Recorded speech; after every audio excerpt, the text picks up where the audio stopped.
আসসালামু আলাইকুম ওয়া রাহমাতুল্লাহি ওয়া বারাকাতুহু। প্রিয় দেশবাসী, কাকেল মসজিদ থেকে আমি মুফতি আজিমউদ্দিন বলছি।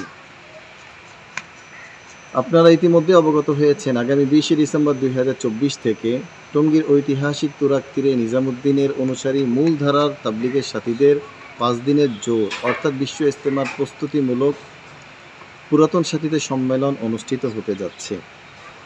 আলহামদুলিল্লাহ, সারা বাংলাদেশ থেকে প্রায় 3 থেকে 4 লক্ষ তাবলীগের মূলধারার সাথীরা এই ময়দানে যথাসময়ে উপস্থিত হবেন ইনশাআল্লাহ।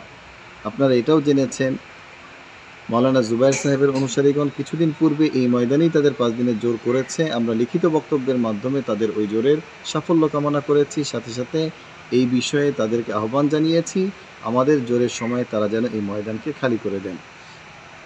সেই ধারাবাহিকতায় বাংলাদেশ প্রশাসনের সকল বিভাগে আমরা আমাদের যোগাযোগ অব্যাহত রেখেছি, সকলের কাছে বারবার গিয়েছি। আলহামদুলিল্লাহ, বৈষম্য বিরোধী এই সরকার আমাদের জোর ময়দানে অনুষ্ঠানের ব্যাপারে সার্বিক সহযোগিতার আশ্বাস তারা দিয়েছেন। আমরা সকল ওলামায়ে কেরাম, মাদ্রাসার তালাবা এবং গার্ডিয়ানদের প্রতি সবিনয় নিবেদন করছি, জুবায়েরপন্থী কিছু মানুষের উস্কানিতে পা দিয়ে আপনারা এই মূলধারার সাথীদের জোর কোনোরূপ ব্যাঘাত ঘটানোর জন্য ময়দানে বা ময়দানের চারপাশে উপস্থিত হওয়া বা কোনো বিশৃঙ্খলা সৃষ্টি করা, এটা থেকে আপনারা বিরত রাখবেন, আপনাদের সন্তানদেরকে বিরত রাখবেন। আমরা বাংলাদেশকে সারা বিশ্বের বুকে শান্তি, সম্প্রীতি এবং সৌভ্রাতৃত্বের উজ্জ্বল মডেল রূপে প্রতিষ্ঠিত করতে চাই।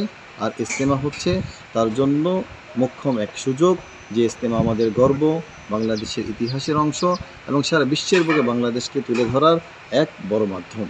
তাই আমরা সবার কাছে নিবেদন করছি যে আপনারা এই জোরের জন্য দোয়া করবেন এবং জোরে কোনোরূপ ফিতনা ফাসাদ সৃষ্টি না হয় এই ব্যাপারে সবাই সহযোগিতা করবেন এবং সচেতন থাকবেন। আল্লাহ সবাইকে ভালো রাখুক, সুস্থ রাখুক, এই কামনা করে এখানে শেষ করছি। আসসালামু আলাইকুম ওয়া রাহমাতুল্লাহি ওয়া বারাকাতুহু।